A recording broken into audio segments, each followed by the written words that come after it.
अस्सलाम वालेकुम डॉक्टर साहब। वालेकुम सलाम। डॉक्टर साहब, ये डिप्रेशन क्या है, इसके बारे में बताइए जी।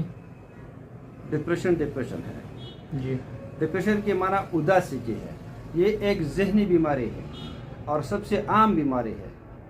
हर दूसरा या तीसरा बंदा आजकल डिप्रेशन का शिकार है। इसकी बहुत सी वजूहात हो सकती है। जैसे कि आपको मालूम है कि दिमाग के अंदर कई तरह के केमिकल्स होते हैं जो एक ख़ास तवाज़ुन में होते हैं।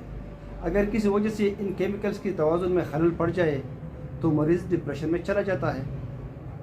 बाज़ ख़ानदानों में ये मरज़ मोरसी होता है, लेकिन बाज़ अवक़ात हालात लोगों को डिप्रेशन का शिकार कर देते हैं। ज़िंदगी में कई तरह के बड़े हालात के आ जाने की वजह से भी इंसान डिप्रेशन का शिकार बन जाता है।